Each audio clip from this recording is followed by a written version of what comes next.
अच्छा ये बताइए, आपको ये गुटखा माफिया और ये जो लोग हैं, इन्होंने कुछ किया उसको, आपको रिश्वत देने का या कुछ करने का?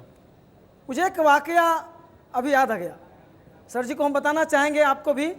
कि अभी से 8 वर्ष पहले हिलसा में हम रहते हैं, नालंदा जिला में हिलसा एक अनुमंडल मुख्यालय, आपको पता होगा।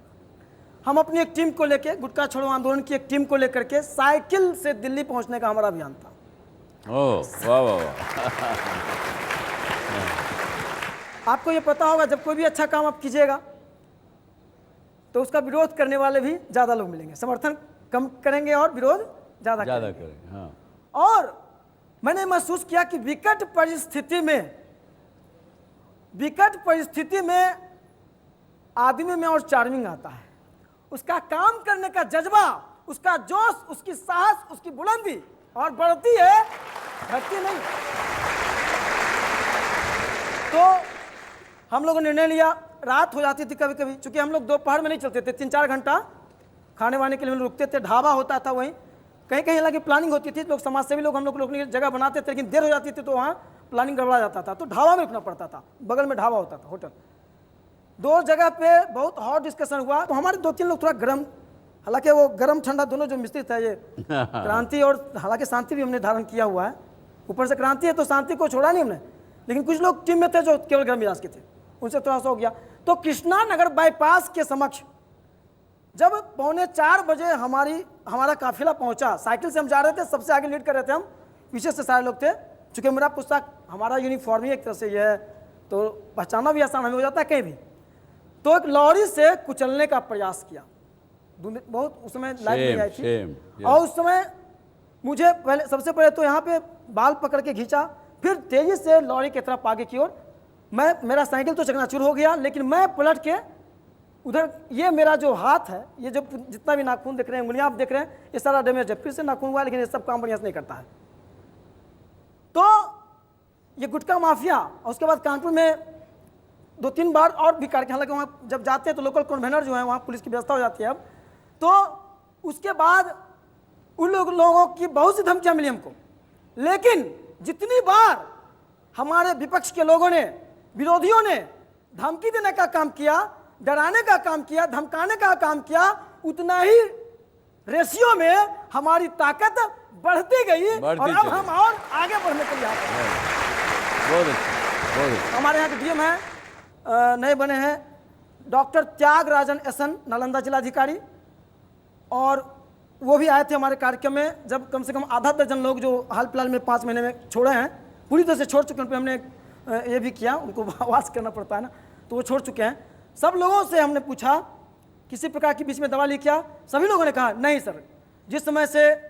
आपके सामने हम लोगों ने कबूल किया कि नहीं, आज से नहीं खाएंगे पिएंगे। कुछ लोग तो जो ठेला चलाते हैं, वो केला वाला बेचते हैं, वैसे लोग थे। मैंने, आप लोग बहुत आगे हैं, बहुत महान आप लोग तो हैं, वो बहुत, उनका स्टेमिना तो बहुत लो होता है, वैसे लोग थे। उन लोगों ने कहा कि मंदिर में जाके कसम खा लियो है, अब से ना एकदम कांक नहीं, एकदम खत्म हो गया, किरो से तू पूछला मगे में, किरो से तू पूछला।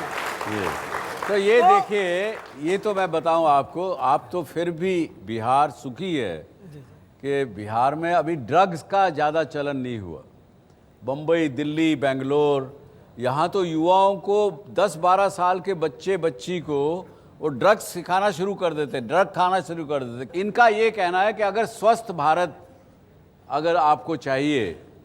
तो नशा मुक्त होना पड़ेगा। ये बताइए क्या कहना चाहते हैं आप? हम आपसे ये इस माध्यम से कहना चाहेंगे कि ठीक है, जो हमारे बड़े बुजुर्ग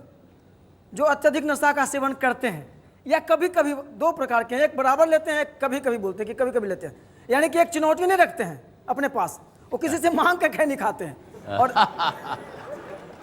कुछ लोग हमको कहते हैं मैं वैसा वाला में नहीं हूँ, बोले कैसा वाला में, मैंने चुनौती नहीं रखते हैं, कोई दे देता है तो खा लेते हैं। अब कुछ लोग चुनौती रखने वाले होते हैं, तो इन लोगों का छुड़ाने का कार्यक्रम तो हमारा जारी है, पोस्टर के माध्यम से, चित्र लगा के, प्रदर्शनी के माध्यम से, नुक्कड़ नाटक के माध्यम से। नुक्कड़ नाटक करते हैं, ये खुद लिखते हैं नाटक। आपकी तरह की टीम है, और 25 साल से हम करवा रहे हैं वो तो 25 साल से कई नुक्कड़ नाटक की टीम बनी, 9th में पढ़ता था उसमें, और उसी समय ने मैं समर्पित किया कि अब इसी में जब झोंक दिए तो ना शादी करेंगे ना ब्याह करेंगे, अब गुटखा विरोधी अभियान हो चुके हैं। और जब थैंक यू, अब जब जीवन दान दे दिए, अब पिताजी और माँ जी हैं, कभी कभी कमेंट आता है, अब भाई बिहेवो करके तो कर ही ना सकता है, काहे नहीं कर लेता है, इसको क्या दिक्कत है भाई, हम लोग सपोर्ट, हम लोग इसको, लेकिन मैं उनको बताता हूँ, बहुत सा किताब छप गई भाई, मैं बहुत जगह घोषणा कर दिया तो हम फिर उठल्लू ना हो जाएंगे, मम्मी को ऐसे ठग दें,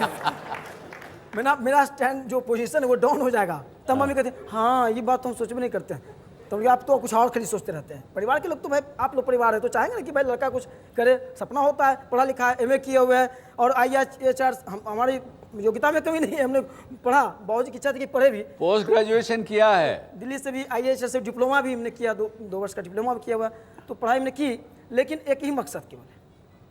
केवल और केवल एक मकसद है,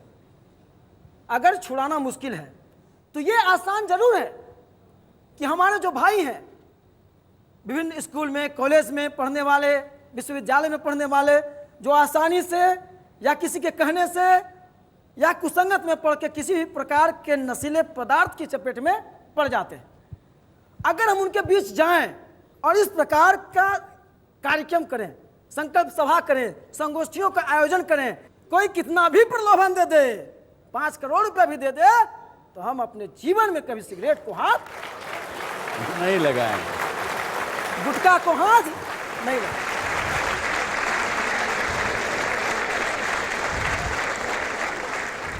तो देखिए इस प्रकार के भी लोग हैं,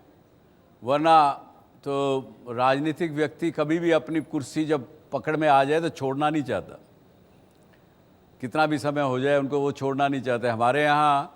बंसीलाल जी मुख्यमंत्री बने पुराने समय में, तो उनका जब 5 वर्ष पूरा हो गया तो उनसे किसी ने पूछा कि जी अब तो आप छोड़ दीजिए, दूसरे किसी को मुख्यमंत्री बनाइए। बोला भैया मैं जाट का बेटा हूँ, मैं जाटनी का बेटा हूँ, अगर ऊँट की पूँछ भी ध्यान में आ जाए, पकड़ में आ जाए, उसको भी नहीं छोड़ते 5 कोस तक, अब तो ये तो बड़ी लंबी गाड़ी और सब कुछ मिला हुआ है।